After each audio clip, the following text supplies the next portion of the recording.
Well, thank you very much, everybody, and I do apologise for the technical problems that we've had just kicking off this roundtable on feminist political ecologies, entitled "Troubling Nature and Political Ecology: Feminists in the Capitalocene." Just to note that is having some technical problems, which she's trying to resolve. So I'm stepping in really into her shoes to launch this panel, and we're very happy to be here. Very happy to welcome our panelists. So this is convened by Andrea Nightingale from the Department of Sociology and Human Geography at the University of Oslo in Norway, and I've been co-chairing and co-convening and co-chairing. And I'm Rebecca Elmhirst from the School of Environment and Technology at the University of Brighton in the UK. So just to very briefly welcome our panelists who we have today, who we're going to be hearing from shortly. We have Helen Ahlborg from the Department of Environmental Systems Analysis, Chalmers University of Technology in Sweden. And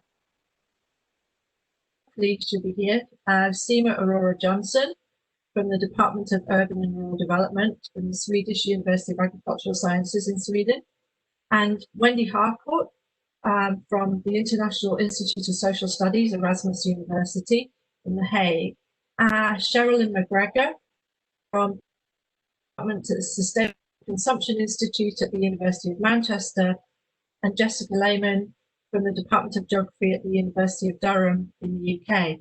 What's really great about this panel is we've got a real mix of people from all sort of stages in their careers and different kinds of positions in relation to this question of feminists in the Capitalocene. So really excited to hear what they have to say. So I'm now going to read Andrea's words. So imagine this is Andrea sharing her thoughts about what was behind this panel. My interest in convening this panel came from a discomfort with how feminist political ecology is represented. Despite strongly shaping the field, feminist debates are rarely taken up by those not self-identified as feminist.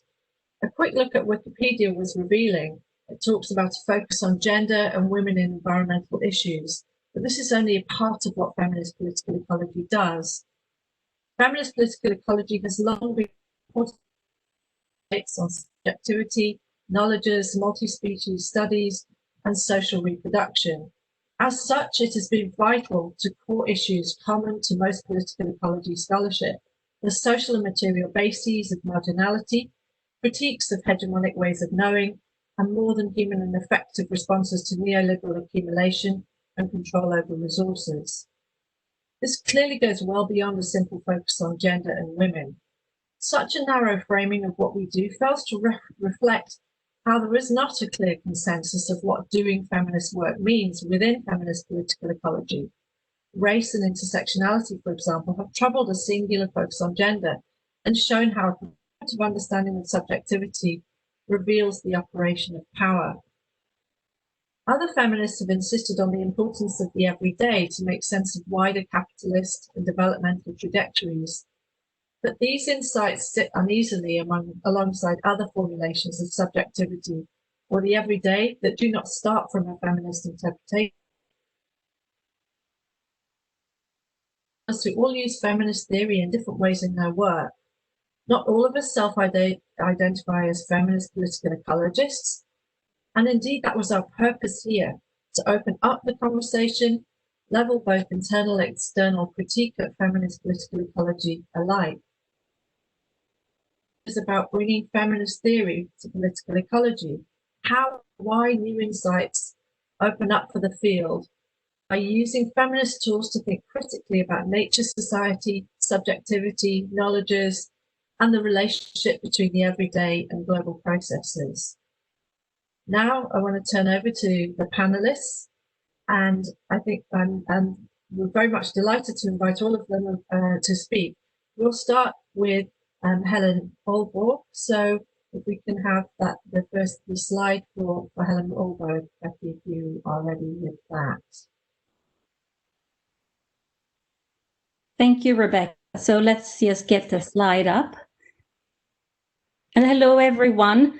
we're trying to deal with the situation of Andrea not being here.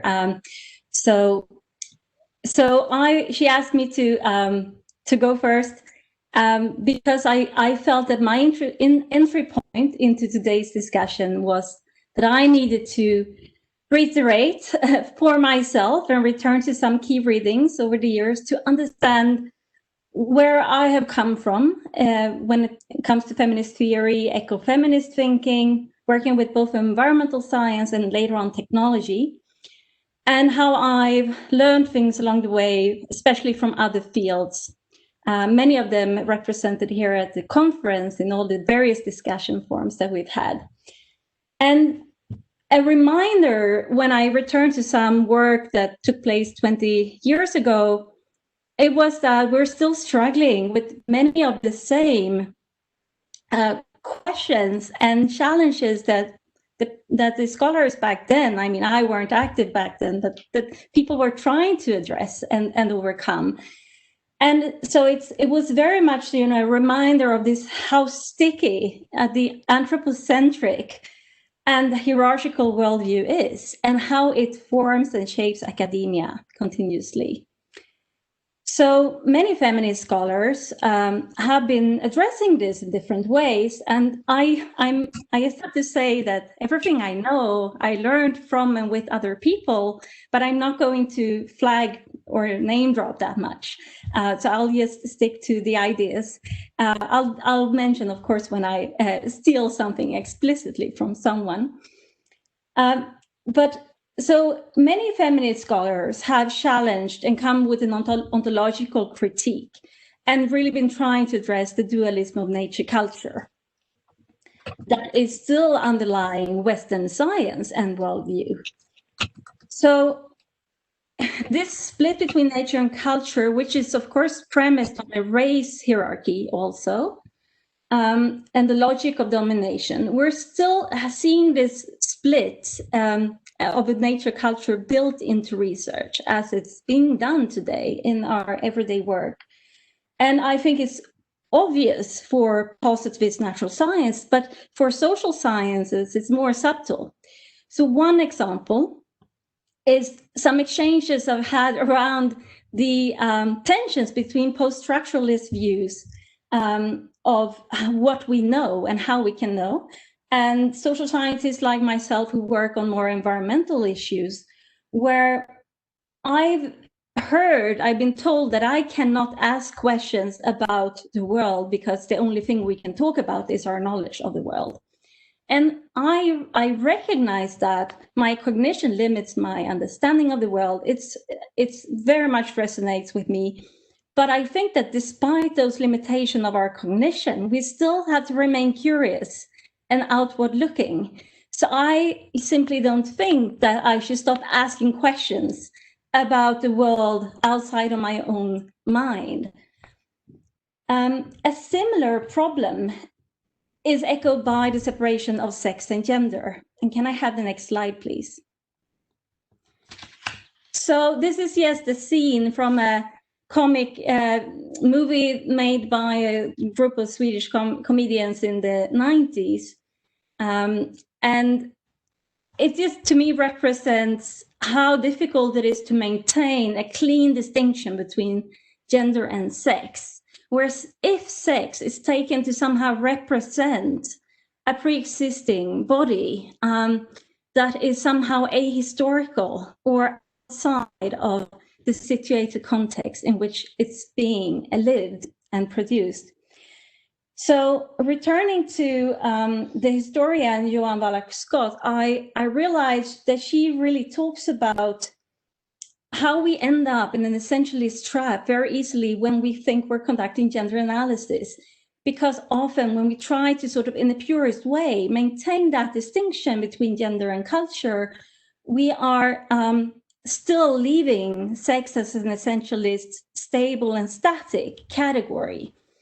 And it's really problematic if we place gender then as a determining factor of explanation and take it as a starting point for our analysis, because then a kind of essentialism is driving our analysis. And this is also said in a different way by Chandra Talpad-Mohanty, who is super critical of the way that many white feminists from the West have been taking their own lived experience and their own political interest as a starting point for understanding women elsewhere. Where we are also always, when we sort of leave the reference point unquestioned, risking sort of placing ourselves outside of history and the context in which these categories come to be mobilized. So Scott, as a historian, she reminds us to enter with our analysis earlier on in the process. And that's what Talpad-Mohanty also does. So they're both challenging us to not take gender relations for granted that we know what they mean, because we never do. They both remind us that nature and sex are concepts with history that are being mobilized and used in order to organize society, which means that if we don't query how those categories come into being, how sexual difference and sexual identity is being produced rather as an effect of how gender is understood at a specific time and place, then we are still stuck in the essentialist trap, and often in a very sort of white privilege case. So one thing that we need to ask then is, how are these gender relations and ideas around sexual identity and difference produced and linked to other categories of difference? How are they mobilized and produced and put to effect in society, with real effects for people and ecologies and society's institutions?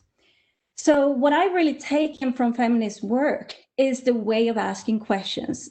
It's very challenging to enter into the process earlier and not start to naturalize your own categories once you feel comfortable with them, but to remember again and again to do the arduous work of placing things in context and really being careful about that, which also means allowing for a much richer experience of human lives and places that we are better embedded in, to speak to us, to teach us about what we're trying to understand.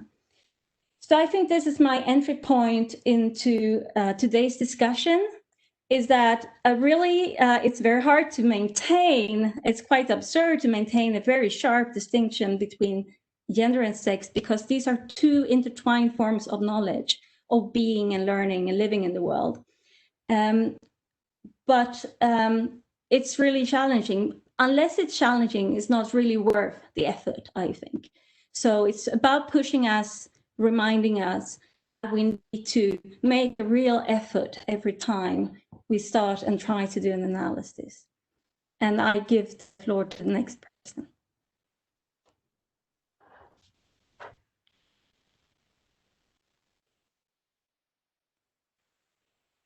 Thanks a lot, Helene. I'm here, everyone. I have power again. I don't know if Becky told you, but I suddenly had a massive power outage 10 minutes before we were to begin. But I think now what we'll do is turn over to Wendy, I believe. Yes, or is it Seema who's next? I'm sorry. Becky, can you move to the next slide, because that's my prompt. Seema. Yeah, hi, thanks, it's me. Hi, everybody. It's really nice to be here. It's my first internet conference. I couldn't get in on time either, but I finally did. My Safari was wigging out. So I'll just get to it. One of the questions that you asked me was, given your research in both the global North and the global South, how do you frame a decolonial feminist political ecology? So for me, it has meant starting from the everyday, so following on from the work of Dorothy Smith and other feminists, of making the everyday problematic. But I take these insights from the everyday and think about how they work across scales, especially across the North and the South. So to give you an example that relates to this picture here that you see on your screen, When I wanted to conceptualize the struggles of women's groups in forest context in the global north and the global south, global north with Sweden, and in the south I worked in India, I started from the experiences of the women that I was working with. But then rather than using certain criteria against which I analyzed both, theoretical criteria where the West is almost always the referent, especially when talking about gender equality, I took the experiences of the women in India, usually considered to be in the grip of patriarchy and in a highly unequal society, to ask questions of the women's organizing in the North, that is in Sweden, who are normally considered so much more free and gender equal. So I reversed the gaze, or as in this photograph, superimposed the gaze from the South onto the North. You can see the typical Swedish dollar horse in the background. And this helped me to ask questions like, why aren't the women in the North organizing like the ones in the South? I didn't take it for granted that they're so much better off and they didn't need to. Or why isn't violence not talked about here as it is in India where I worked? Isn't there any violence in Sweden at all? Or why did the women in India always complain about their husbands when we met in our meetings, whereas the Swedish women, especially initially, always talked about love or heterosexual love and their nuclear family? So in this reversing of the gaze onto ourselves and onto Europe, using these very different questions, I discovered a whole different world and questions that in the sense were already colonized by assumptions of modern, neutral, and gender equal men and women. And at present, I'm doing somewhat similar work in questioning these from a different, looking up from in another space. So I look at the work in relation to, I look at what Swedish environmental policy looks like. And Swedish environmental policy and development aid is replete with the importance of gender and democracy. While Swedish environmental policy at home, for example, nature conservation or forestry, barely mentions gender in policy. And thinking about gender is far from the practice because there is an assumption that there isn't a need for this. And this is not because everything is so terribly gender equal in Swedish environmental relations. In fact, it is often far from that, as the forestry context has shown increasingly these days. What reversing the gaze from the South to the North offers to me instead is to be able to decolonize taken for granted assumptions that we have on democracy or equality in the global North. It helps to get away from the thinking of, we haven't really reached there yet, to asking, are there other places we can see and go to and think differently? Yeah, thanks. I think that was my 3 minutes, right? That was perfect, Seema. Thank you so much for that. Yeah, I love this idea of reversing the gaze. Without any further ado, I will move on to the next panelist, who is Wendy Harcourt from the Netherlands. Welcome, Wendy. Thank you very much, and I'm really glad you're here, Andrea. That was bad luck about all that. This is a really great panel to be on. So you asked me a question to do with feminist political ecology and ecofeminism, and how they share a common starting point but have diverged and reconverged in various ways since the 1970s. And you're asking me to reflect on my career, which I love the fact that you think I have a career, because I always felt I was much more. It happened, but that's great. And you're asking what sorts of lessons can political ecology learn about issues like care, conviviality, and emotion in the debates between ecofeminists and feminist political ecologists. So in a sense, that allows me then to speak to some of the issues that are troubling me around the confluence and also the divergence of these two strands of thinking and acting and doing. And then what do I imagine political ecology could learn from them? Now, I'm not going to claim that I have answers to those questions. I think that these are ongoing debates and ones that I've been involved in different ways. But the picture that I took, which would be familiar to some people who are working together with me and Andrea and Becky in this WeGo Wellbeing Ecology gender and community network with PhDs as a training network. We selected this for our headmast. And I want to talk about the difficulties of doing that. It's an artwork by Vicky Golding, who's a Kamilaroi and Kamilaroi Indigenous Australian artist.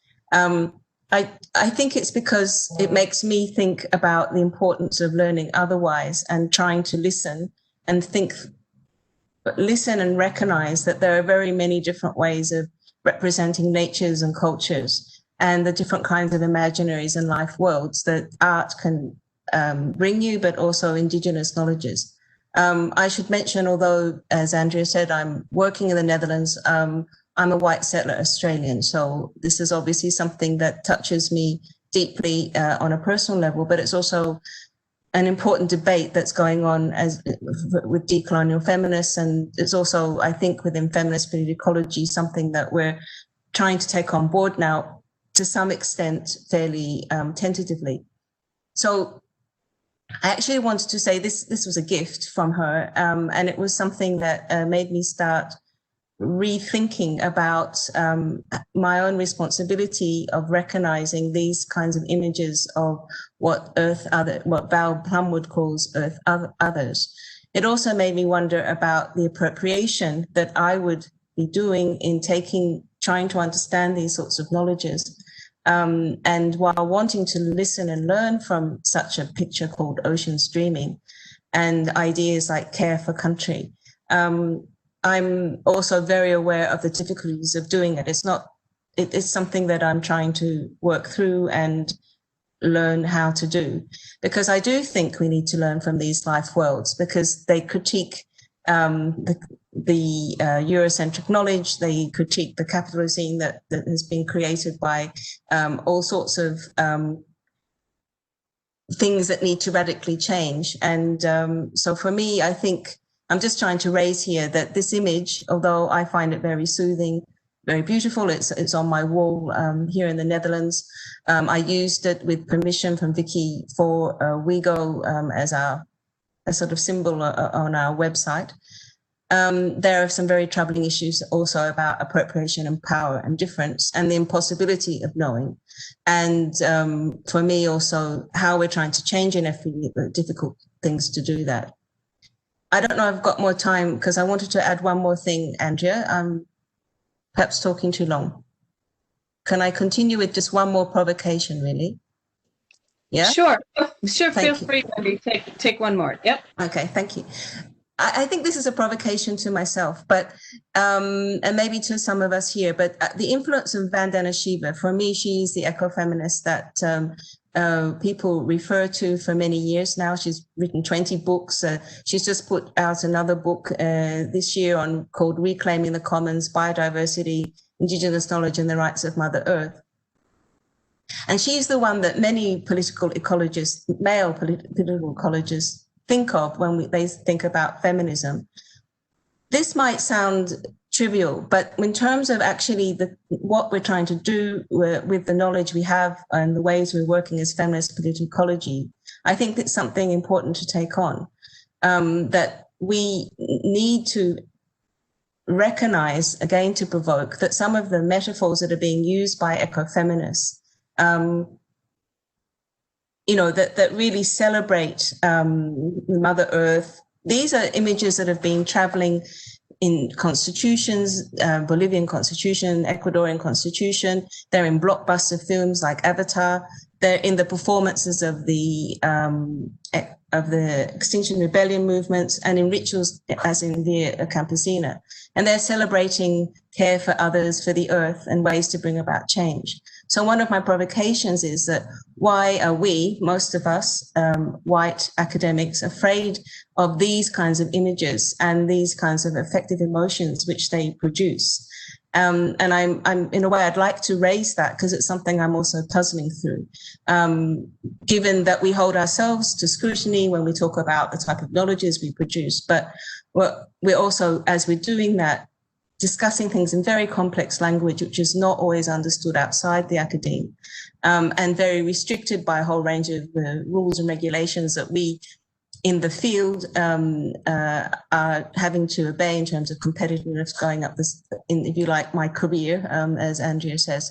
So I think that this for me is important. How can we, well, I just want to provoke that. Let's think about those sorts of issues as well here. Thank you. Brilliant. Thank you so much, Wendy. That was a really nice, nice kind of intervention. I'm just gonna, I just want to make one little tiny provocation, which is around the we, because I think that it's a problematic, and I was thinking about it actually in relationship to Seema's remarks as well. It's about the politics of our positionalities and how we construct ourselves as, you know, as white, as non-white, as Western, non-Western, where we kind of situate ourselves. And so I just, yeah, I just am going to kind of hold open the troubling of the we. And without further ado, Becky, if you can change the slide. I think now I'm going to pass over to Sherilyn Mcgregor, who joins us from Manchester University. So if you want to say a few things about yourself, Sherilyn, and then... Hi, thanks, Andrea. Actually, Seema said this is her first video conference. This is my second of the day. I feel like I'm spending my life doing this. But thank you very much for inviting me to this. I really wish this could be in person. You know, these panels and conversations between scholars in feminist political ecology are so rare, and this kind of format is sort of disappointing in that we can't actually have face-to-face discussion. But I want to just sort of, you know, respond to the question that Andrea sent me, and also to say that you know, I think Andrea wanted me to come along because I'm not really, I'm kind of an outsider to feminist political ecology. My work has been mostly in environmental politics. And Andrea's question is about my work in environmental politics being a kind of, maybe one of the first, I don't know if that's right, but an early intervention into debates on care and environmental citizenship. And she's asking me since that time, these types of debates about care and environmental citizenship are becoming a strong theme within political ecology. And what provocations would I pose to those conversations, given that my work has kind of been you know, since in the last 20 years or so, crossing global debates on climate change, urban activism, and everyday sustainabilities in specific places in the global north. So I thought I would throw in maybe 2 points, 2 provocations for discussion. And these are mostly questions that I have, and they stem from my 2 kind of big themes of care and environmental citizenship or ecological citizenship. The questions that I would have for political ecology generally, also for feminist political ecology, but these are really ones that I'm also continuously asking in the circles that I'm working in around political and environmental politics. So circles around degrowth, Green New Deal, and climate justice. So the first provocation is really around care, thinking about how care is understood in political ecology and how it is recently being, it is becoming popular to talk about in political ecology. My question is to what extent is care being understood as a form of labor, as part of social reproduction? And to what extent is it residing more in discussions around embodiment and emotional aspects of nature-society relations? Of course, the everyday embodied and emotional aspects are really important and very much foundational to feminist, feminist theorizing on care. But for me, I think we really need to not leave out a 4th E, which is the economic. And for me, like thinking about the materiality and political economies of care are more important than ever when we're working now within the Capitalocene. And I think I would really like to think that we need to make sure that every time we're talking about the affective and emotional, that isn't very far away from the sort of the political economy of care and the actual material labor and social reproductive labor of care work. So I'd like to wonder, to what extent is there engagement between feminist political ecology and feminist political economy, specifically eco-feminist political economy? And this to me is really important because, as Wendy sort of mentioned, this kind of fear of essentialism, fear of talking about care, has possibly,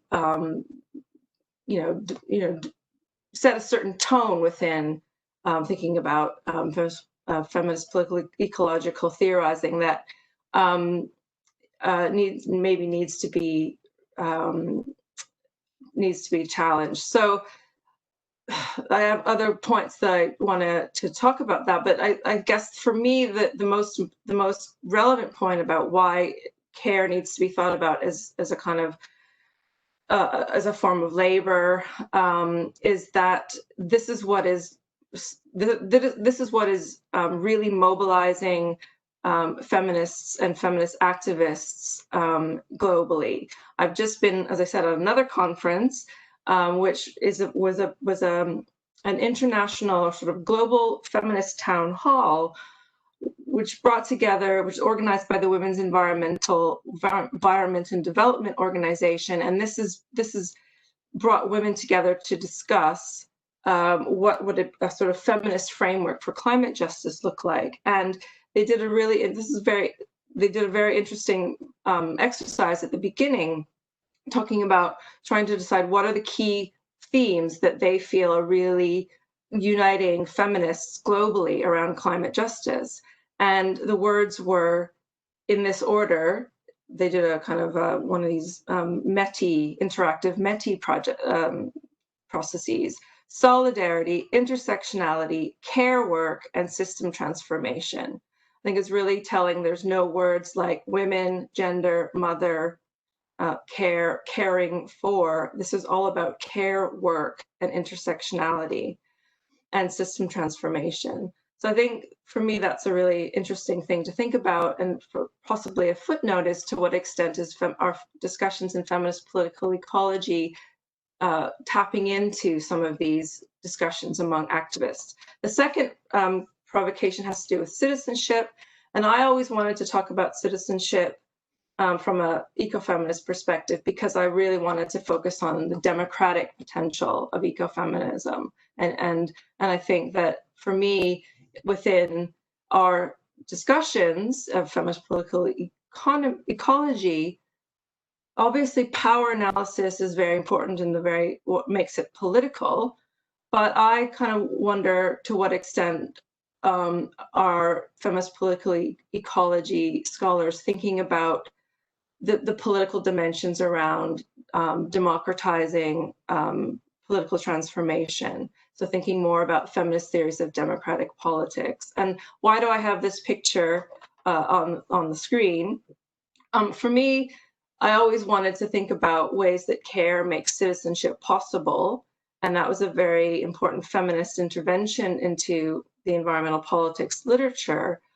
But more recently, I really wanted to think about the assumptions that I brought into that conversation and that analysis that were quite Eurocentric and Western in terms of framings of what citizenship is. So the work I've been doing recently has been about commoning in shared spaces in an urban context, and thinking about commoning in places like alleyways that is being done by grassroots communities as a form of socio-ecological care work. And through this is opening up a lot of interesting questions about what makes a good environmental citizenship, where do we get our understandings of good green practices, and this has sort of brought in questions about gender, race, class, and culture. And the work that I've been doing has really looked at getting beyond the sort of historical whiteness of environmental practices, the historical whiteness of green, to quote a paper given by Leslie Head, whose work has really influenced mine recently. So really trying to get at a kind of set of of questions around decolonizing and decentering Eurocentric assumptions around citizenship. I'll stop there. Brilliant. Thanks, Sherilyn. And I appreciate all of you just saying a few remarks about yourself. I think in the panic of the power outage, a few things have I'm finding hard to hold all the balls in the air. Without any further ado, let's move on to the next panelist, who's Jessica Layman. Welcome. Thank you. Thanks so much for inviting me to be a part of this panel. I was really excited to get the invitation and to participate in this discussion. I am a human environment geographer at Durham University, and I would say that I really maybe embody some of the sort of transition that some of you are talking about in terms of my work hasn't really focused on gender or women in particular, but I consider myself very much informed by, really molded by feminist theory. And I think one way I was trying to think about this, I think one way that I can think about it is that there are all of these lessons that we learned from taking gender as a primary kind of axis of analysis. And then I think the way that when I've come to it, the question is how those lessons really inform how we think about everything, and how we come to theorize the world as kind of like fully saturated with feminist principles. The question that was posed to me, I'm just going to read it, was feminist theory has often insisted on the importance of the everyday and of the particular to understand the operation of power. And yet one might argue it is precisely this insistence that has led feminist thinking to be marginalized within debates on neoliberalism, the state, and development, etc. Within political ecology, how do you use feminist theory to navigate between the universal and the particular in your research on extractivism and marine spaces? And I think perhaps one of the reasons that I was asked this question, or kind of what came to my mind immediately, is actually a lot of the work I've been doing on global scale knowledge, global scale technoscience. So this is something that I want to do in particular. And I think, this kind of tension between the particular and the universal really permeates my work, both in and beyond the question of global scale technoscience. So I want to talk about a couple of kind of lessons from feminist theory that have informed my thinking about this. And when I talk about feminist theory, for me, that feminist theory is inherently intersectional and informed by engagements with Black feminists, with post-colonial feminists, and it's also really inclusive of all women who identify as such. So I've learned these lessons kind of in relation to my work, as I was saying, on these global scale technoscience, in particular global scale oceanography. And this now informs my research on marine spaces and extractivism as one element of the ways that heritage and history are thought through the ocean. So these things kind of both emerge from and shape kind of a sort of connective tissue between these different projects.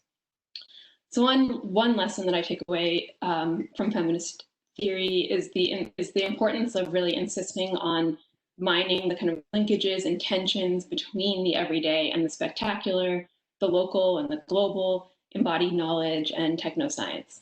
So I think we can't just kind of relinquish the global or the state or the economy to sort of like the non-feminist thinkers, right? But these have to stay important questions for feminists.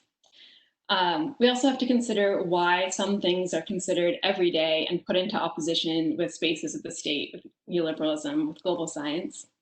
And we have to, I think, one thing that feminist political ecologists have been really good at is locating the everyday within the global and within these kinds of bigger structures but I think we also have to study why some local knowledges, narratives, networks, etc., become global. Whether it's through concepts like the global intimate or through these kind of analytical methods like Gabriel Hecht's recent work on interscalar vehicles, Understanding and reworking these connections, I think, is one of the most pressing and vital directions for feminist scholarship.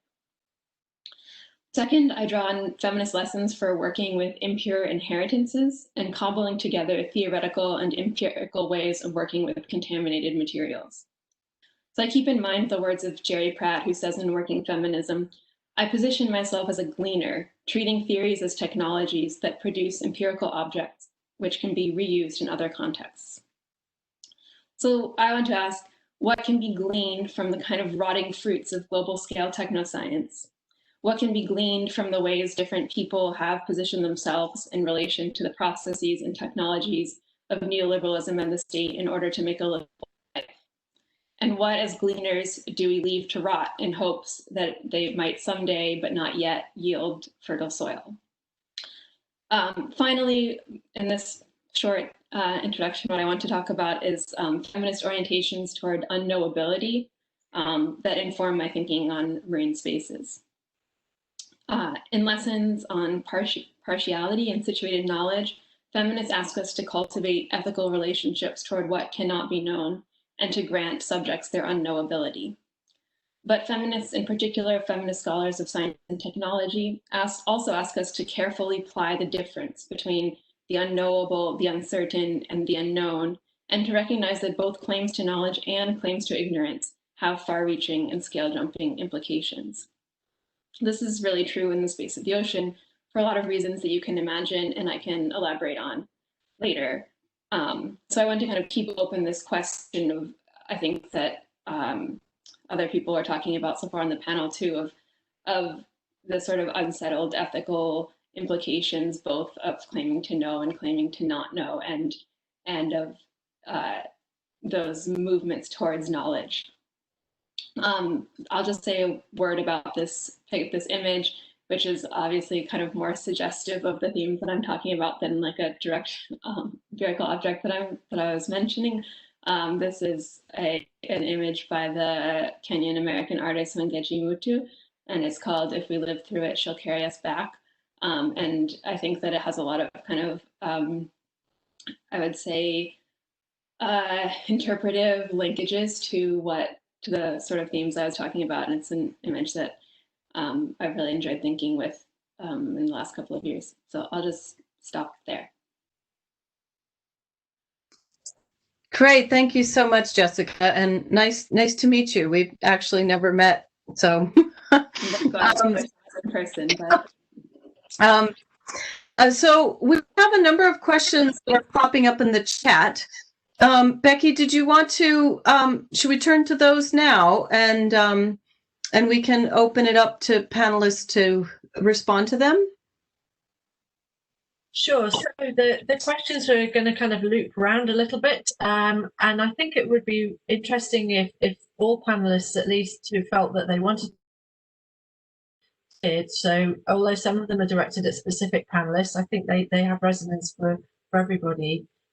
So the first question that came in, which actually Wendy began to answer in the chat, was an interesting issue raised by Wendy. Could you explain a little bit more about the fear, in scare quotes, of the images of the Pachamama? So I think this is relating to the ways in which some of those images and representations that you spoke about, Wendy, in your presentation, in your brief introduction. If you could just sort of elaborate on that. And I think actually a number of speakers have also kind of tangentially addressed this as well. So it might be something that we can follow up for this with this first question. Okay, I'll start, and I agree. I think a lot of people have elaborated in different ways. I was talking basically to the fear of essentialism and the concern that in not looking at the sorts of images and the way the appeals to goddesses, Mother Earth, in the many forms in many different places, and this is where Andrea is right. The we, I say I, then I don't know. The debates that I'm involved in with people that I know, I'm not sure how to do this, in the communities that I am able to have these debates in, I often feel that we are, oh, I've done we again. I am feeling uncomfortable about how it is possible to talk about those images without dismissing them as somehow not knowable or not containing knowledge which is valuable, because they're not expressed in certain languages that the field of feminist ecology is developing. It was a provocation, which I think Sherilyn picked up immediately very well. And it's something that I hear going through the panel. So thank you for the question. And I agree that can be taken up much more. The provocation was also that these images are very powerful and are being used in feminist movements, in feminist actions, in appeals to change. So if that's what we are, also the we being people who say they're doing work that is about transition and change, then can we have conversations that are more productive than dismissal of these images? I hope that's clearer. Sure, thank you, Wendy. Sherilyn, I don't know whether you wanted to sort of add, or whether anybody else in the panel wanted to add any reflections on those points. I'd like to come in. Okay, go ahead. Thank you. Thank you, Wendy. I think that was very nice provocation. So I actually met Vandana Shiva quite many years ago. And she was in Sweden, and she had a seminar, and she talked about ecofeminism, and she talked about the grandmothers, the importance of grandmothers in her community in India, and the role they play as carers for the earth and for really like creating sustainable ecologies locally. And an older Swedish man asked her, but how about the grandfathers? Where are they in the pictures? Can't they be carers as well? And she said, well, no, I don't really see that. I don't think that's happening. And I think from my point of view, it has nothing to do with the fear of the image of Mother Earth. It's more around the frustration for me, the way it is sometimes used, and especially in the Western context, the equating nature with women. When it excludes men, to me, it makes no sense, simply because it does not reflect what I see around me. I have a number of wonderful men who are at heart feminists and in practice are feminists around me. So for me, it's really not a women-only question at all. But in other parts of the world, the equation like Pachamama, I don't know much about it, but from the little I understand, it's a super rich and historically developed and incredibly multi-layered understanding of this relationship. And it doesn't necessarily equate women with nature at the exclusion of men. So I think that also this understanding of women's relation to nature is also always situated, and we need to work from what is actually there and not just come with preconceived ideas. So to me, it has nothing to do with fear. It's more about what is a powerful means of analysis. And for me, it's about then questioning how these categories or concepts come into being and are mobilized. And that's in the empirics that I'd like to work. Thank you. Can I come in just really briefly? I guess I kind of wish we could get past this debate about essentialism, and I wish we could get past putting essentialism next to the word ecofeminism, because so past it. I think it's such an old discussion. Why it's being kept alive, I don't know. Obviously, yes, people read Vandana Shiva's work, and I think it's important for what she's contributed, but the field is vast. The field is diverse. It's interdisciplinary, intersectional, and international, and I really think we need to stop like take a stand and stop talking about essentialism. It's not what feminist activists are talking about. It's not. I've just heard a really interesting presentation from Women, which is an organization from South Africa, which call themselves Eco-Feminists. They're working on an eco-feminist impact assessment on extractive industries. They use insights from economics and,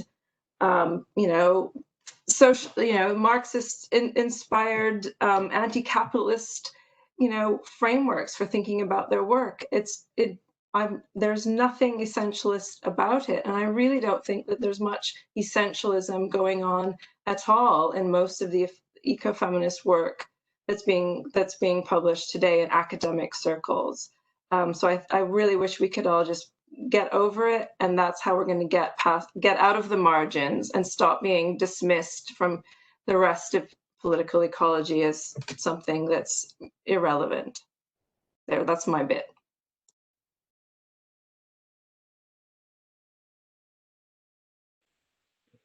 Thank you. Yeah, really nicely leads into this next question, which I want to pick up on. And this is a question that came in from all panelists.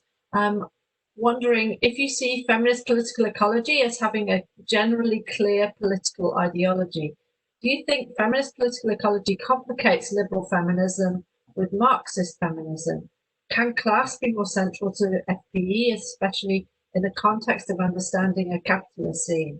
And the questioner goes on to say they're really drawn to feminist political ecology and its ability to highlight questions of power, but worry that it's easily co-opted by liberal feminists to suggest a deeper integration of women in capitalism as the ideal of gender equality.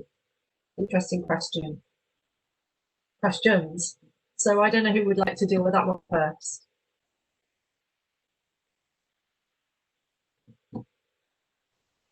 I'll just add that I actually struggle a lot with these classifications of different types of feminism. So I can't say that I do either or in terms of analysis. I think I'm having a much more eclectic approach, and it depends on what we're studying. So I think for feminist political ecology, there's this huge empirical project which is super rich, just making contributions to studying all the large societal shifts and crises and changes that we are in the middle of. And so very much depending on what you're trying to understand and contribute to, you need to find your tools. And you should, and I really agree with Sherilyn, people are looking elsewhere, looking outside the field. Super important always to stay curious and find new ideas and ways of working from outside. So I can't answer it. I'm happy to also jump in on that as well.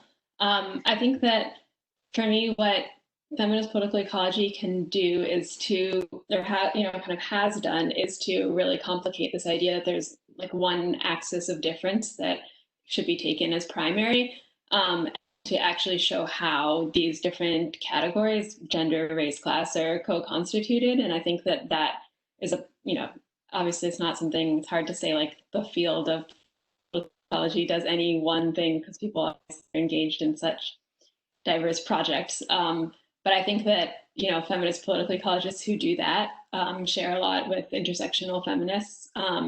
And that's a really important kind of like complication of sort of liberal feminism that might take gender as like the most important or only sort of axis of difference, right? And that might kind of sublimate race and class. So I think that, or race, class, disability, all these other kinds of differences.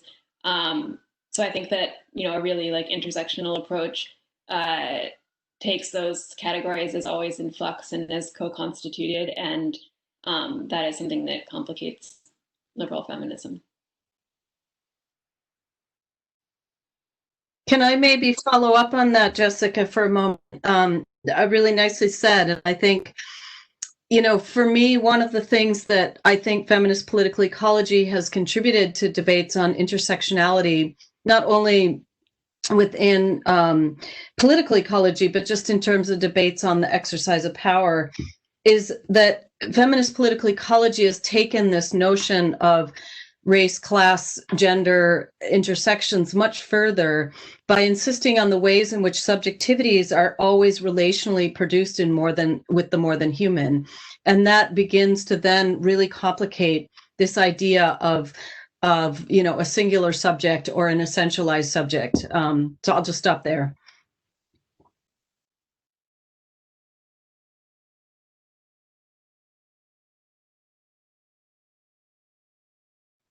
I just wanted to pick up on what Seema was saying about reversing the gaze and how you discovered a new world. I really like that. And I think a similar point is made by Jean Valac Scott when she says, she brings in psychoanalysis and she talks about, the role of fantasy and imagination, because we are each one of us having a world inside which is very rich and multi-layered and refuses a singular identity as a man or a woman. So, the kind of categories of difference, even when we use them in an intersectional way, we're still simplifying a lot from that richness of the psyche. And society is constantly, and academia does this as well, it's constantly repressing all the other ways in which we are humans and refuse those boundaries. So we can engage in a lot of repressive exercises.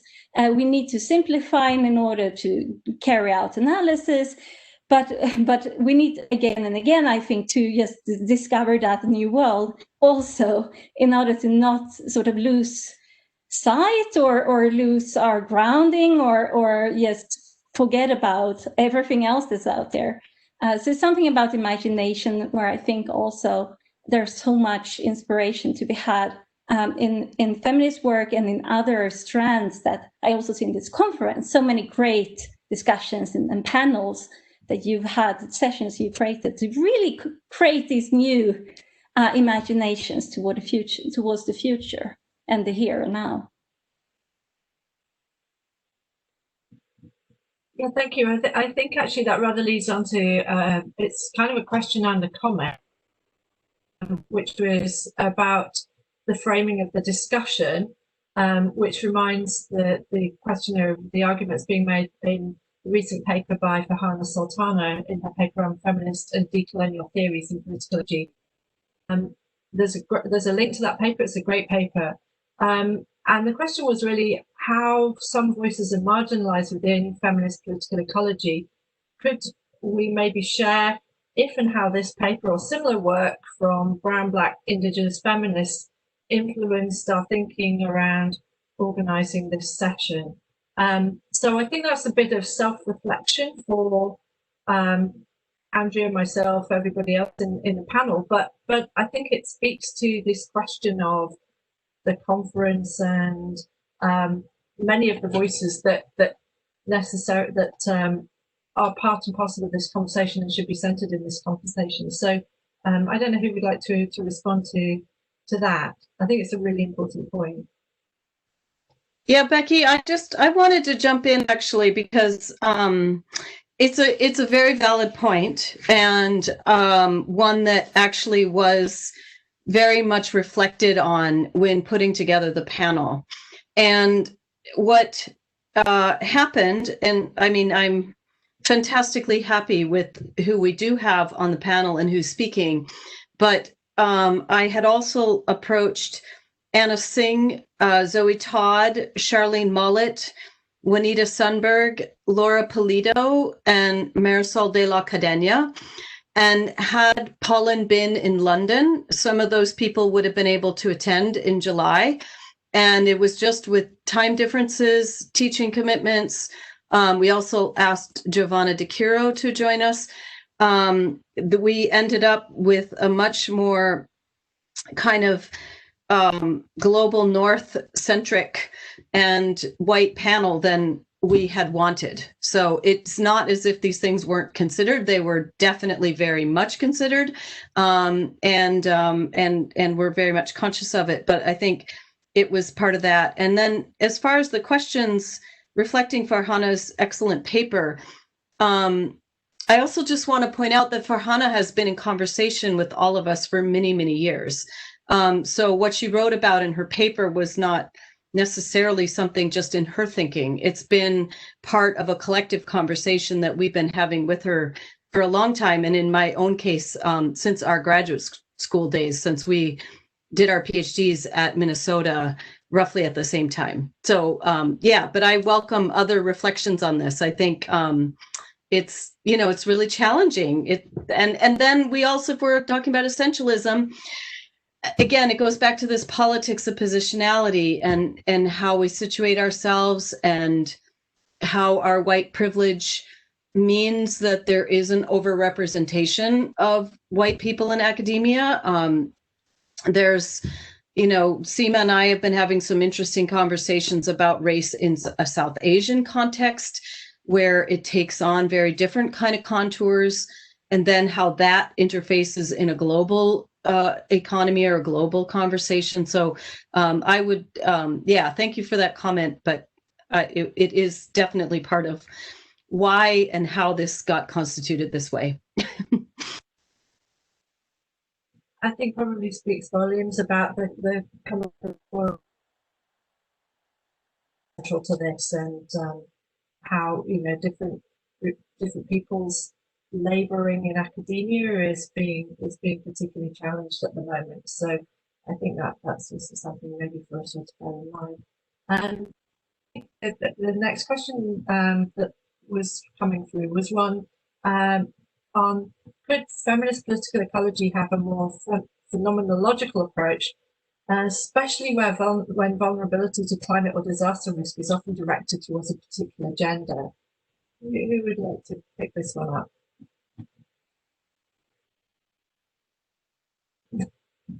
I don't know why, but you've written about vulnerability and the way that gets centered around a particular gender. Yeah, no, I would think that yes, it lends itself very well to this, especially as Andrea said, that what feminist political ecology does, as other feminist work, but also this bringing into the modern human world and interacting with it, and I think that lends itself very well to that sort of thing.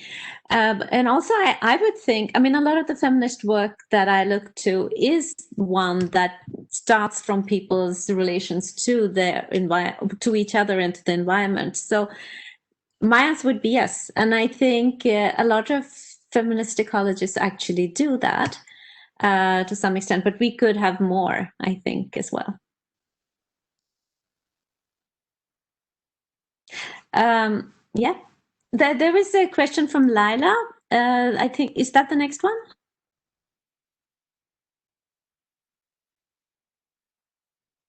Go ahead and respond to that if you'd like to, Seema. Yeah, I was just thinking,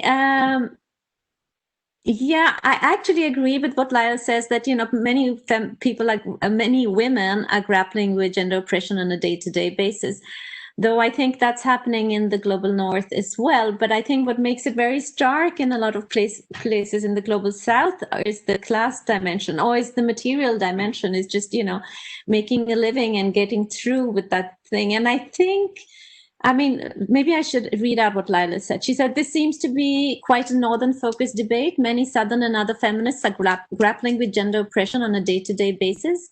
I wonder if some of this can be diluted if we lose sight of gender or power relations when we stress intersectionality over gender relations. And I think my answer to this would be not that it gets diluted with intersectionality, but it actually ties into what Sherilyn was talking about, and even Wendy. And I think what I wanted to say when Sherilyn answered, which I thought was great, was that there is this fear that we have of essentialism, and it's become, you know, it's very fashionable also to talk about intersectionality, and then you list different things together, and in the end, that can lose the context. If you know what I mean, you can talk about, oh yes, gender was important here, class was important there, and there was all these other emotions tied to it. But then what is the issue at stake, the material, what is actually happening to people sometimes does get lost. And I think that's because partly of this fear of essentialism and this insistence on intersectionality, where you kind of rattle off all these different categories that you feel you really need to look at. I don't know if I'm making sense, but yeah, that was my answer. So I don't think it's so much that it's that everybody does it, but there is this feeling that a good feminist paper today has to mention the word intersectionality, regardless of whatever you do with it. So, yeah.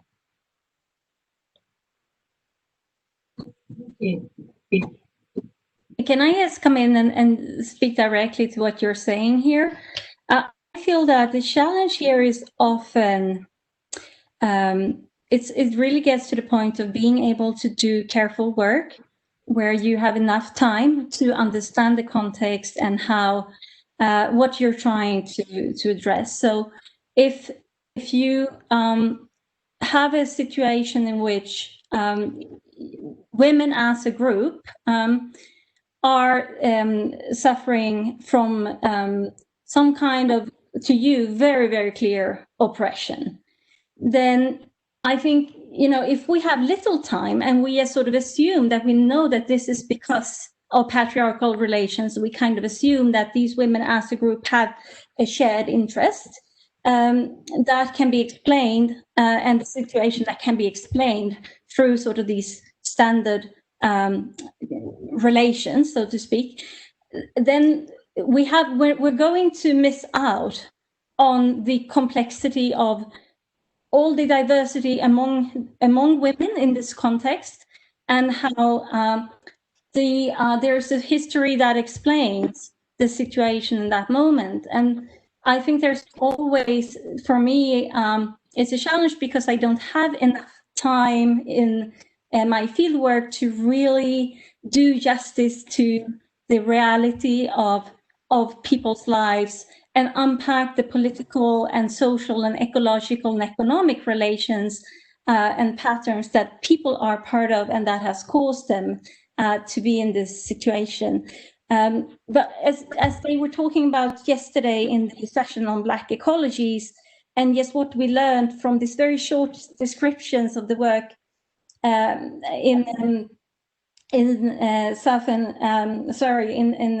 after Hurricane Katrina, and I mean, it's just there's so much to unpack to just say something meaningful around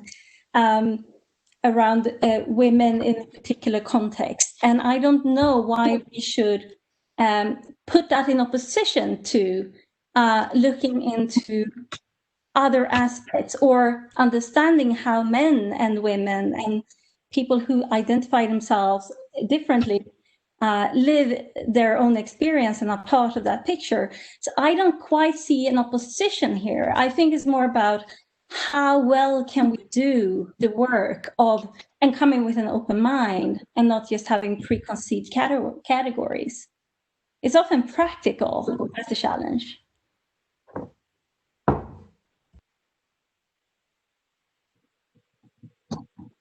I could just I really agree with what you were saying, Helen, and I think that, I mean, for me, it's like, you know, it's easy to say, to give all these categories, right, as like examples of intersectionality, and I also really recognize the ways in which intersectionality can become a kind of buzzword that really loses its meaning. I guess when I think about intersectionality, I think about like how Jasbir Puar writes about it, and I think about intersectionality as like, as not kind of going out and looking for like, okay, now we have gender, let's find race, let's find class, let's put them all together and make sure that we analyze them all, but actually just like, I think maybe more like what Helene was just saying about being open to realizing that identity is really open and always kind of being in process, and that there's not necessarily like one specific like axis of difference that we can explain people's lives through.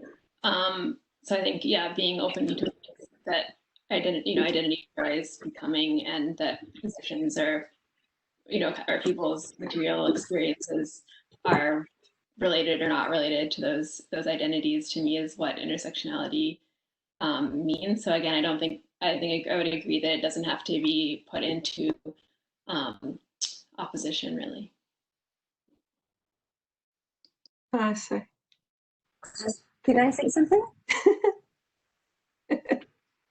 Becky? Oh. Seema, Oh, sorry, Shannon, did you want to go? Well, we I don't know. I want to say something, but No, I was just saying very quickly that of course you need to, any good feminist, I think, in my view, would look at different, how different how power dimensions intersect in any particular instance. So I don't think there's any opposition in that sense. I think sometimes with all this talk of intersectionality, you lose a feminist viewpoint, because I would think, the question for me is not to unpack things. The question for me is to see what is it that we need to be doing here. How are we going to contribute to something? How do we contribute to a more equal world? What is it that I can do? So maybe I take a stand, and maybe it is to, with the particular group, the point is to be transparent. The point is to say, this is where I stand. Now you can criticize me whichever way you want to. It could be with the women, it could be with the men, it could be with all kinds of other people. So I feel that stance can get lost these days, because there is this, this fear of, oh my God, we can't take a stand, we can't stand with anybody, because then we're being essentialist. So, yeah. Can I? I totally agree. But the thing I've been doing lately is when people say, oh, what is intersectionality, and worrying about intersectionality, I say, okay, but what does it look like to not be intersectional? What does it look, what are the consequences of not thinking intersectionally? And here are some examples of one. The second is intersectionality isn't only about, obviously there's a certain, history to the concept, and it comes out of certain political struggles for justice, which are really important. But axes of difference and axes of oppression should be looked at to axes of privilege, right? And the intersecting forms of privilege that actually lead to the kinds of crises, embodied in certain types of people, i.e., white, cis, male, elite, etc. These axes of privilege come together, intersect, and to produce kinds of driving forces and the main beneficiaries of these interlocking crises that we're worrying about, that we're talking about today in the Capitalocene. And there was one more thing I forgot to say when I thought about it. So it seems to me that I might be totally wrong, actually, but it feels to me that intersectionality, if you think about it, is a very Western concept, because I was think of doing early studies on gender in India, and you could not talk about gender in India without talking about what class these women were from. Usually it was about women, right? So what class, were they tribals, did they live in the mountains, were they on the plains, were they on the farmers? So you always had different intersecting categories, maybe partly because India is so diverse. But I think that was made very clear for me, especially in my research with the women's groups in Sweden and in India. And I looked at the research in Sweden on violence against women. And there is this really brilliant feminist in Sweden who I remember reading some of her work, and she said, violence against women is something like, this is it's male domination over women par excellence. It's like, this shows men's authority over women. And I was thinking, no, wait a minute. In all these places that I'm working in India, the violence might be by men, but it's abetted by mother-in-laws over daughter-in-laws. Its sister-in-laws are involved. So it's not just men over women either. So I think that is partly why intersectionality has been so important in the West, because there it's always been so much women and men. I think in many other communities and societies where it's so much more diverse, I don't think it's the same sort of thing. And I think that's why now again, I might be totally off, but I think that's why this is much more written in the West on intersectionality when you talk about gender than what a lot of feminists in the South are actually think. So kind of a Western concept.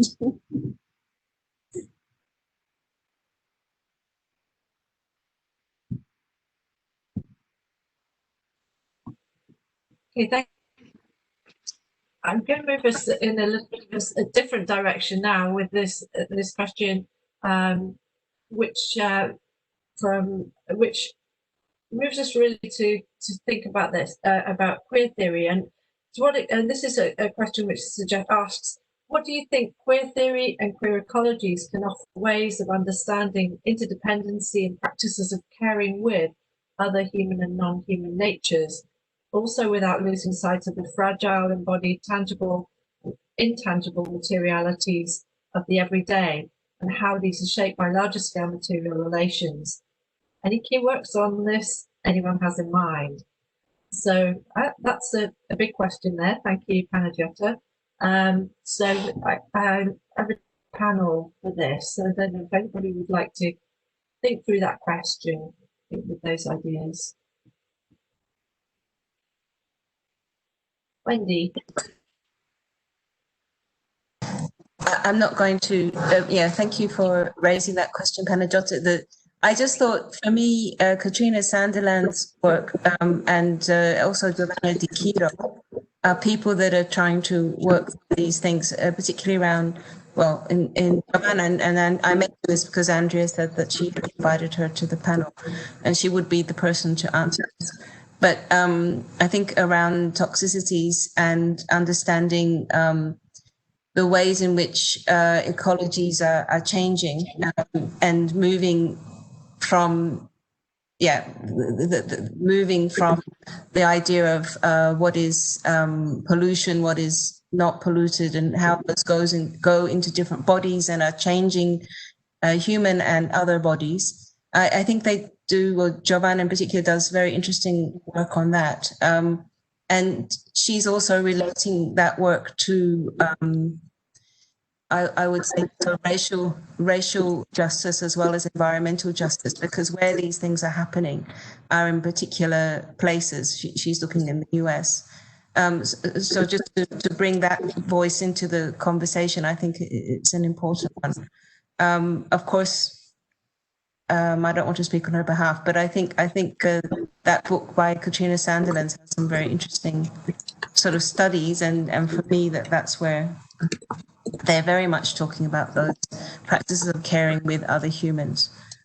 And maybe I'll just flag also, although it's not queer theory, I still think, again, Val Plumwood and early eco-feminist philosophers are also, in a sense, really asking us to queer our idea of where humans are, even if those terms weren't used.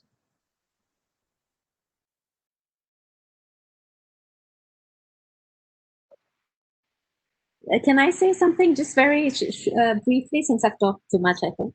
But I was thinking what queer theory really offers us also in this is that, to think beyond binaries, because I think that's one big thing that it really leads us away from, and leading us away from men and women. And so if you're thinking of intersectionality, they do it in a very cool way. Yeah.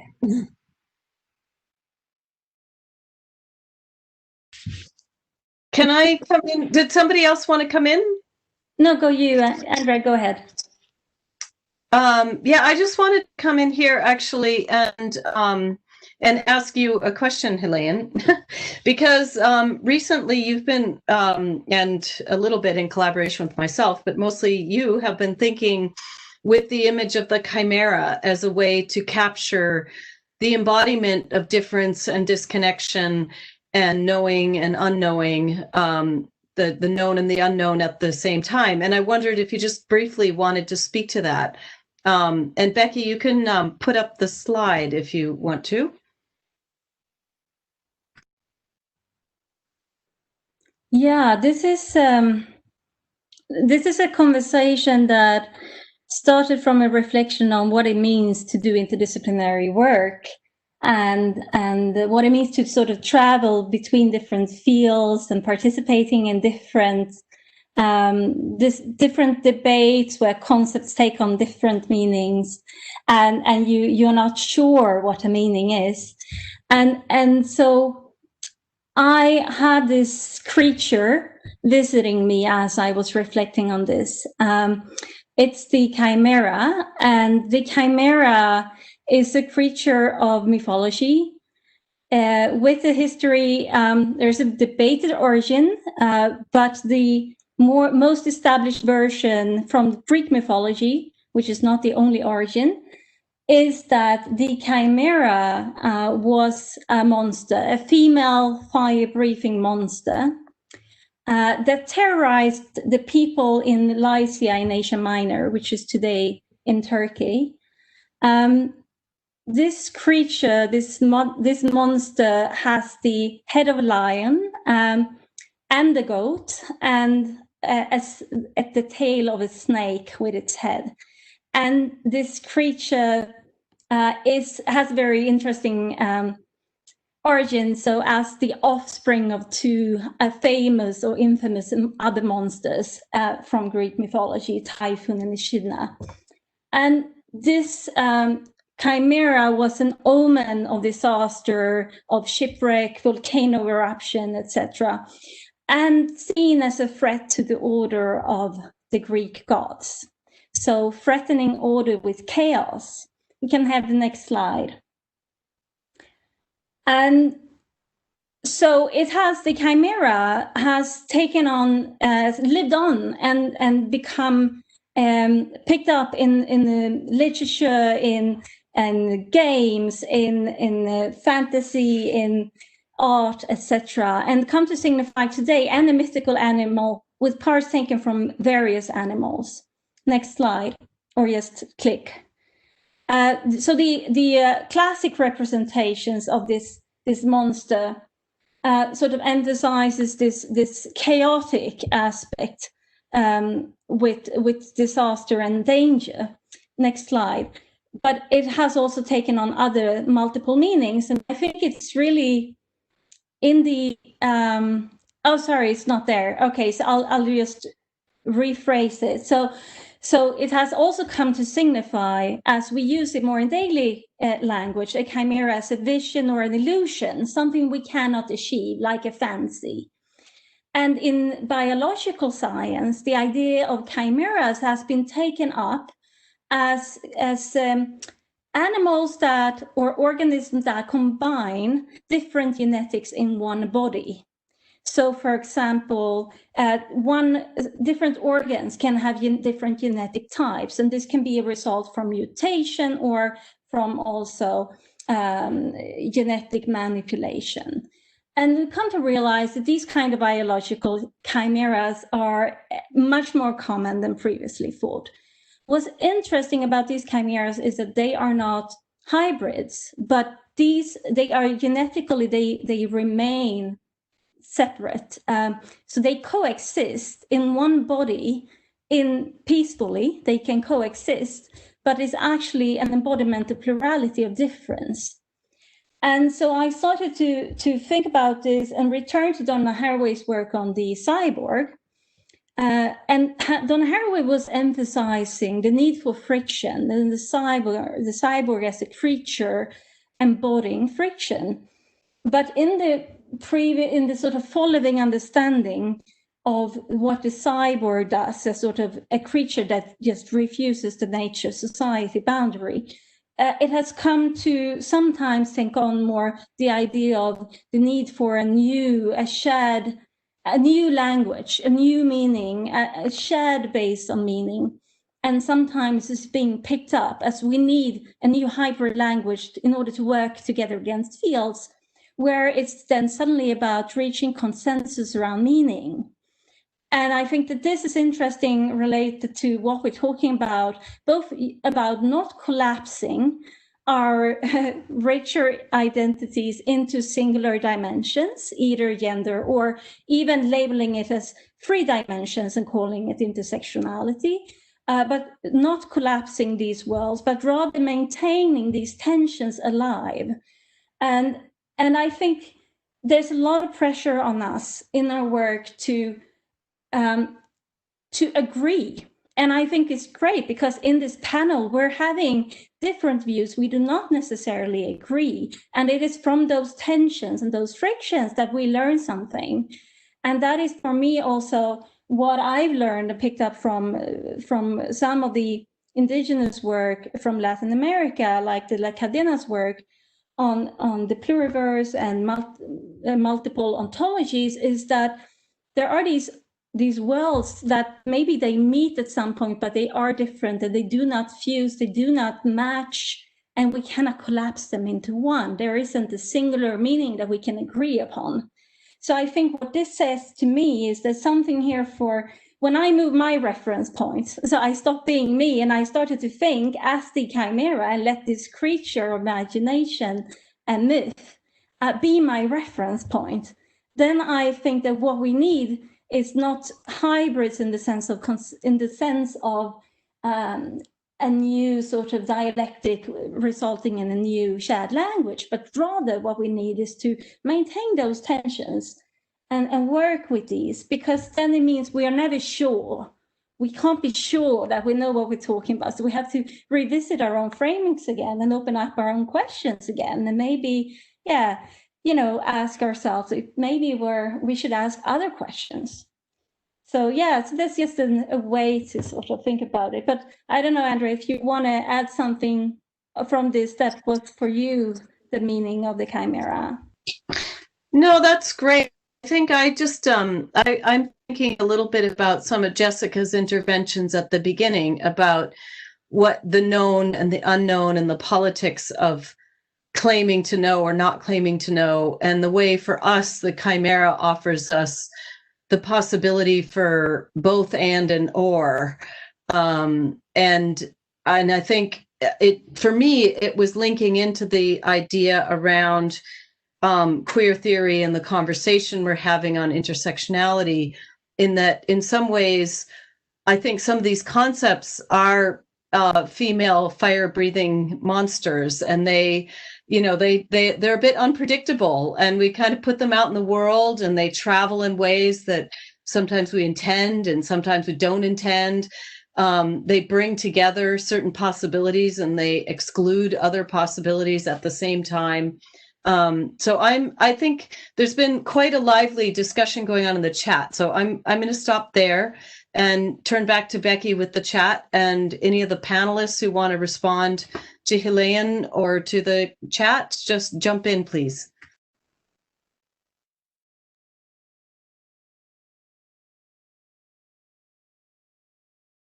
Yeah, so in the chat, I think there's been and more people returning to the concept of travels and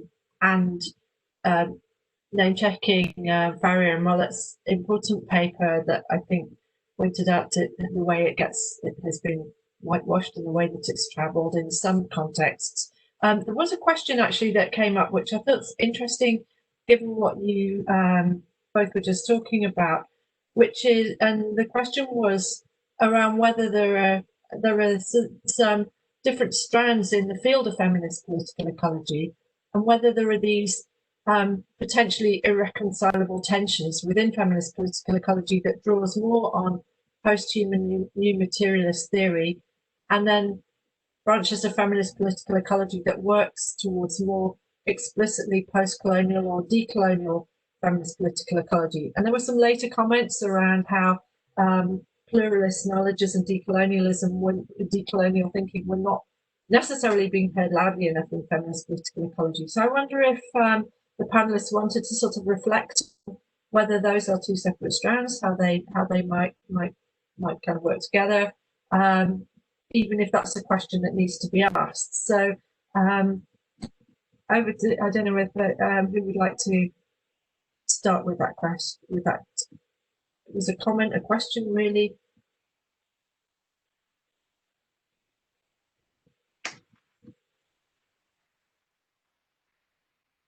Becky, couldn't you say something about it? Because I'm thinking you're the one who's written books on feminist political ecology for all of us.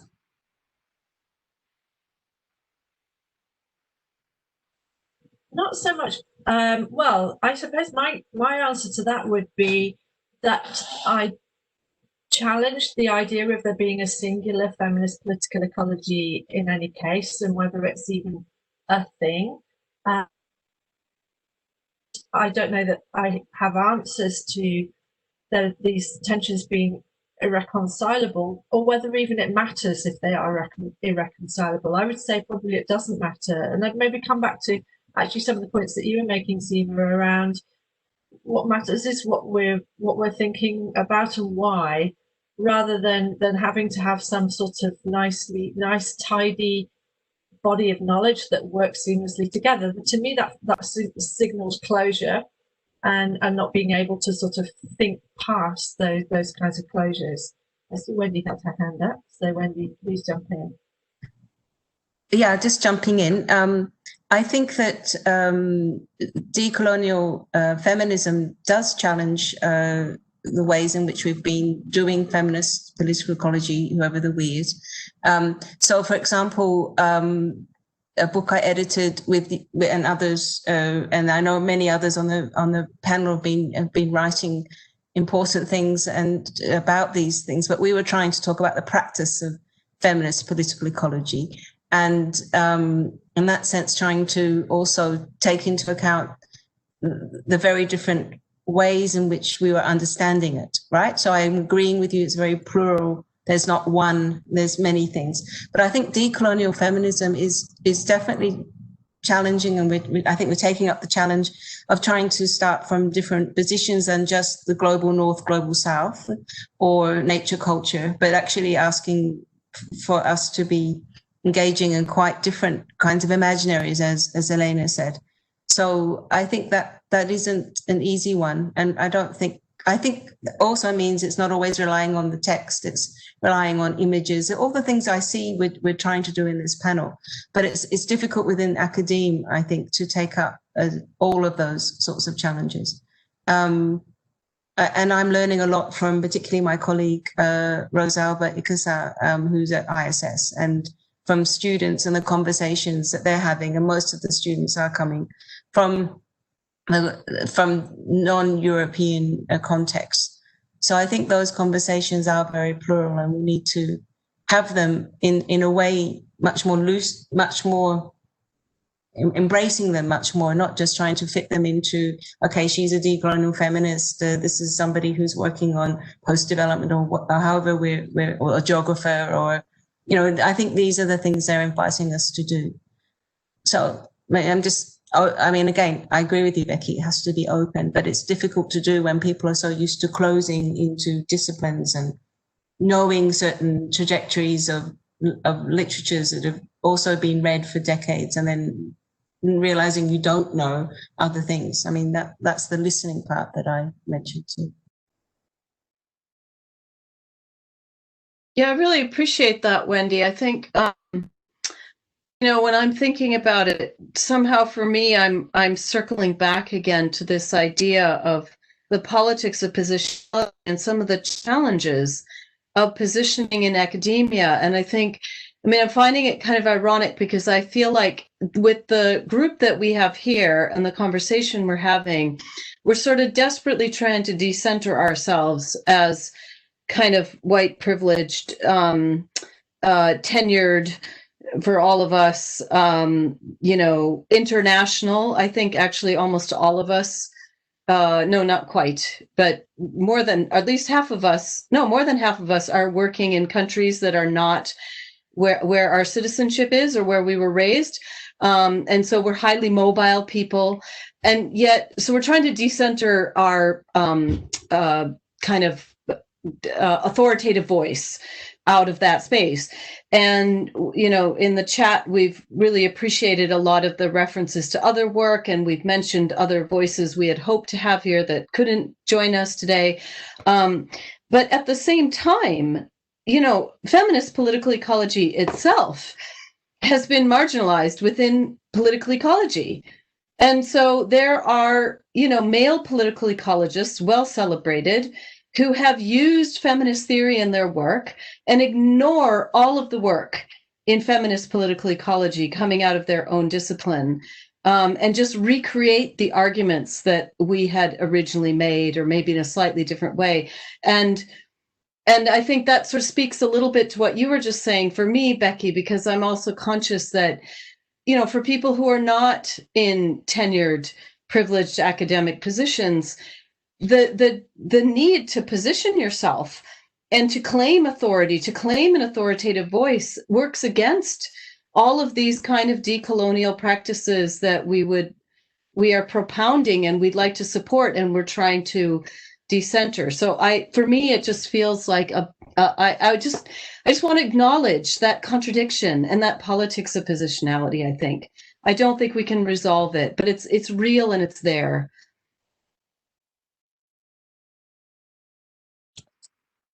Can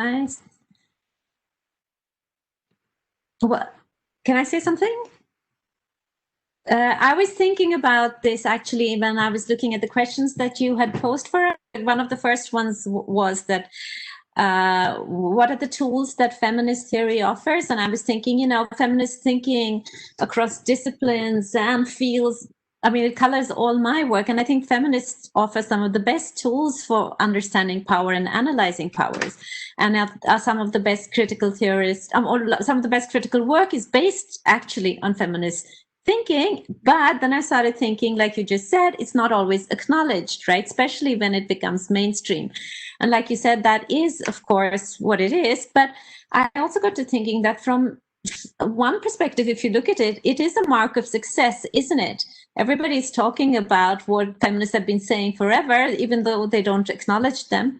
So in that sense, I guess the margin is also a position of strength, in that you are able to see things differently. I mean, and I'm going back to all thinking about that. But in a sense, I think it would be, the margins are a position of strength. Kind of morally.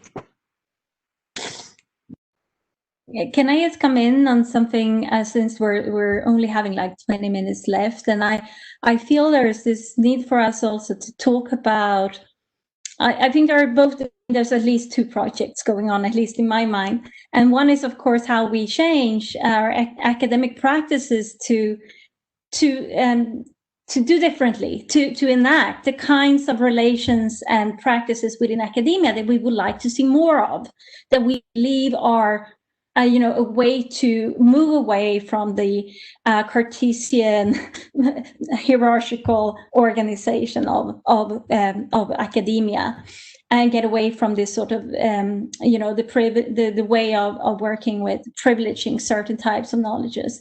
So it's a lot of work for us to do as a practice, as scholars. But the other side of it is, of course, how can we contribute to the pressing issues that needs to be addressed? And I think that what not just feminists, but also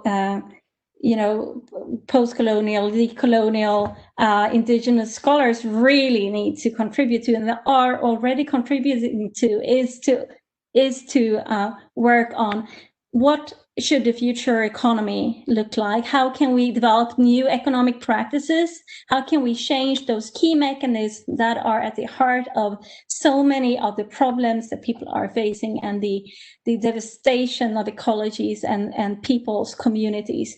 What can we do? How can we contribute to these new practices, these alternatives, which then gets to a lot of, really inspiring and difficult, super challenging questions of how can we enact those different relations from the level of the body to all the multi-layered ecologies that we are part of, to move away from exploitative economic systems to some kind of prosperity. And Sam Grant is in the conference. I heard him yesterday, and he formulated it super nicely. He said, how can we move away from a taking economy to a giving economy? And there's lots of formulations of people in this conference around these questions. And I just really want to highlight that. I think that's where we need to work. And it's exciting work.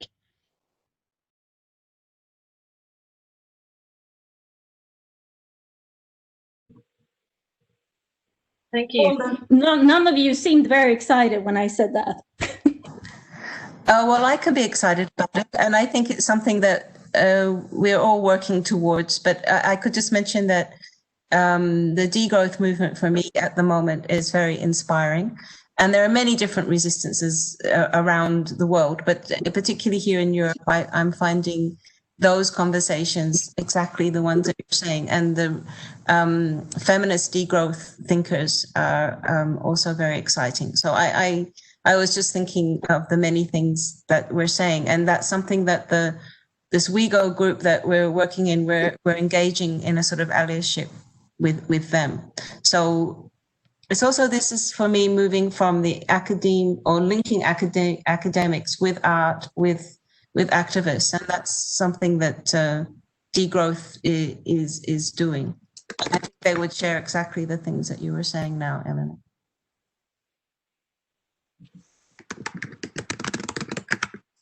I wonder, I'm kind of wanting to read something from the chat here. So Beth B says, thinking about the citational silences of Black women, and not only Black theories, but Black feminist theories and the misappropriations of these lineages by predominantly white males is never ending, never okay, and needs to be called out. Thank you. Can we name them? Like calling out white supremacy. Sorry/not sorry for the rant. Seema says, don't be sorry. Well, I don't know if anybody on the panel wants to kind of comment on that, or if anybody, I really wish we were in a room, but if anybody listening wants to throw something into the chat that we can read out.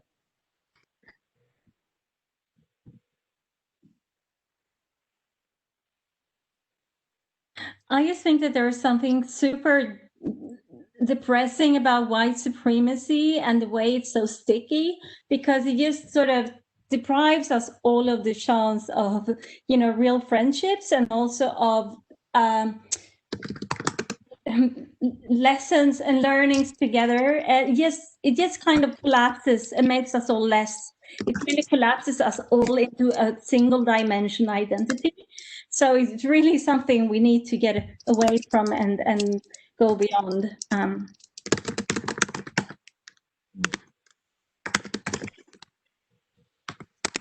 just want to add, I think that, like calling out, I totally agree with this statement. I also think that another part of that is making these spaces like this, where we can share and talk and disagree and agree and,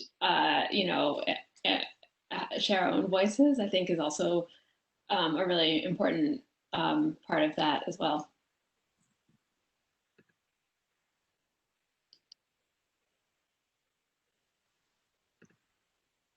Yeah, and I'd just like to kind of echo something that Andrea said about wishing we were room together, because I think actually it feels quite tough to have the sort of online feminist space in this way. I think it would be great if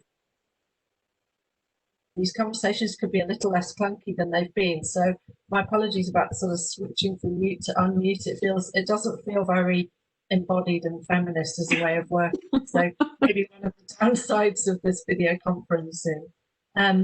Andrea, did you have anything you wanted to add? There's still some really interesting questions and comments coming through the chat, so I'm mindful of time, but there's a couple of things maybe to pick up. Andrea, I don't know if I can sort of. Yeah, I mean, I'm feeling the effects of almost 24/7 Zooming this week, but I think what I mean, I'm hearing that people really have appreciated the kind of, first of all, the kind of calling out of these appropriations of various ways of thought by what we might think of as, overprivileged people, whether that's ourselves or whoever. And then I think also I'm hearing a lot of kind of interest in how we align as activists, as scholars, how the work that we do can matter on the ground. There's a question coming through the chat now about FPE as an ally of social movements.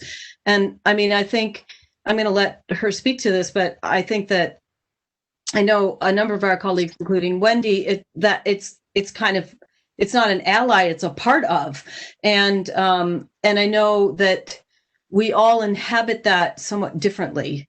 And so I think, yeah, I'll stop there, but I think there's some interesting, because for me, let me round that together. So for me, on the one hand, I would like my scholarship to make a difference on the ground. And I work very carefully, I work very closely in Nepal with colleagues on action research.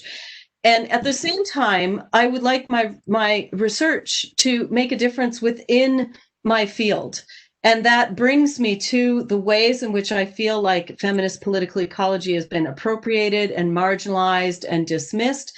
And so I feel like I'm fighting two battles, but I'm more of an academic, but probably have more impact on the ground. I think, yeah, so I don't know. Sherilyn, do you want to jump in? And then maybe Wendy, I don't know, I'm queuing us up in a random order. Well, I think that's what I tried to bring that up in my provocation, the idea of how connected feminist political ecology research is to struggles in different places around the world for these different kinds of paradigms, different, whether it's degrowth or just transition or now just recovery. I think there's, just really from the event that I just attended earlier today, I feel part of it. I feel very much a sense of solidarity, but I have so much to learn. I mean, it was just such a moment of learning and listening to the diverse activists from around the world. And the thing that really I learned is that there's two key pieces in the kind of global climate justice framework, which is one that any kind of framework has to be global. They say there's no such thing as a domestic climate struggle, has to be global. The second one is that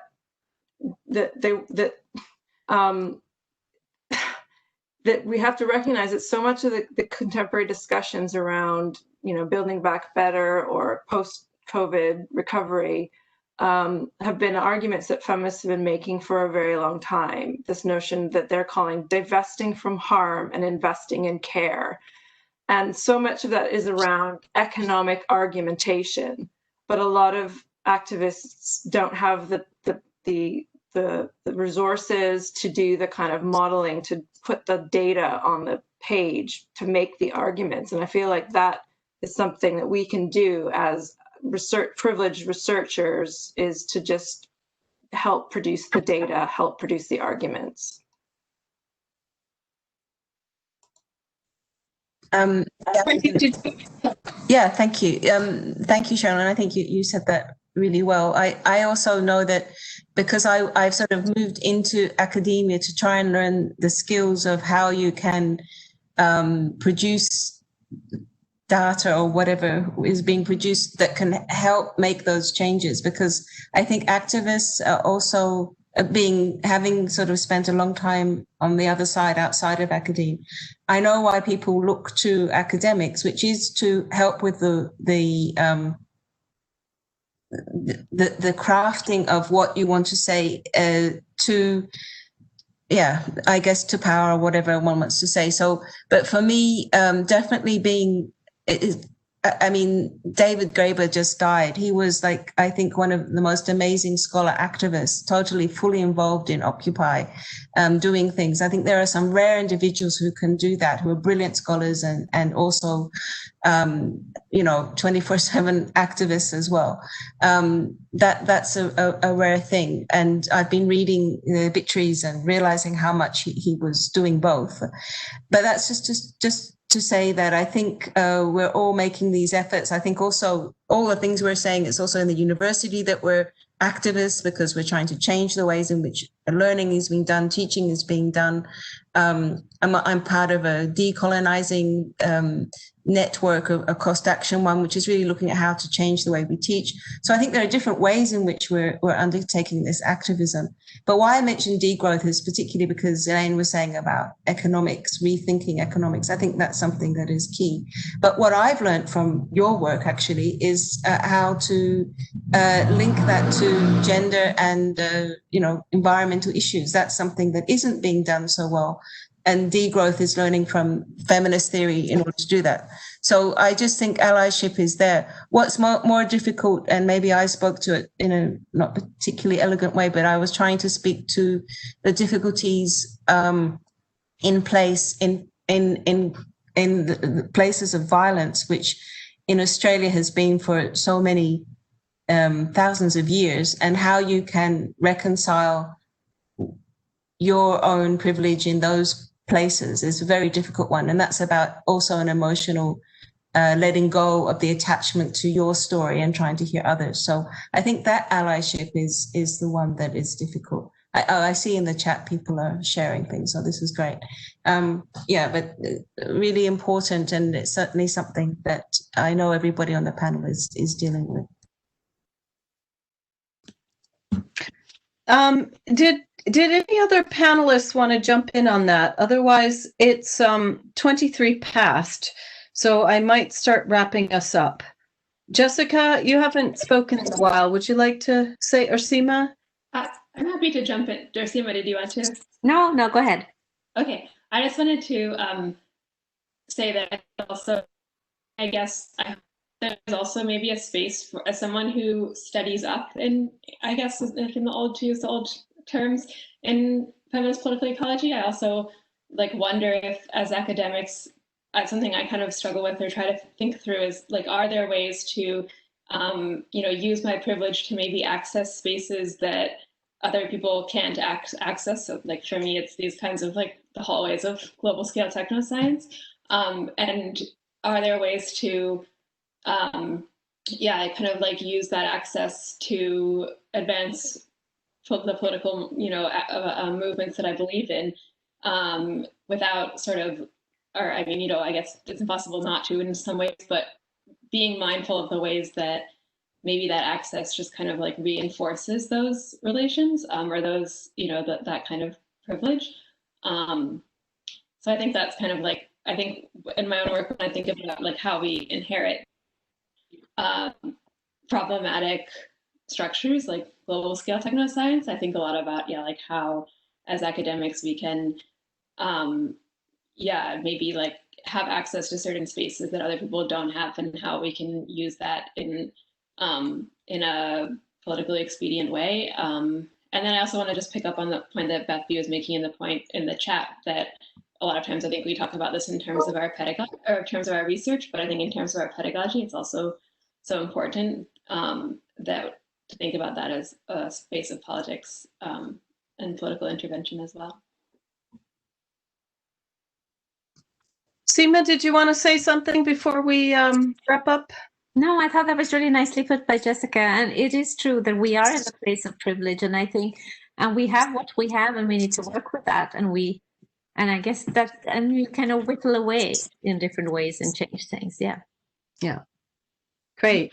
Well, I'm conscious of the time, and I'm also watching the attendees list drop off exponentially. And I know that I'm really tired. These formats are far more exhausting than face-to-face. So I think I just wanted to thank everybody, the panelists, for such wonderful insights and taking the time and energy to be here, think carefully about images and what you wanted to say. I also really want to thank everybody that's participated in the wonderful conversation that's been going on in the chat. We are going to save this. I hope that's okay with everybody. We really will try to pull out a bibliography. And so this is a call, and goodness gracious me, I don't even know how to manage this, but okay, hit me with an email. But we would like very much, Becky and I were talking about this last week, to update the bibliography that Paige West put out on the Pollen website, which we feel is a very partial representation of feminist political ecology work. And to be fair to Paige, I think it was just, it was really just kind of who does she read? And it was useful for me, some people I didn't know on that list. But we would really like to have a living, working bibliography. So please send us suggestions.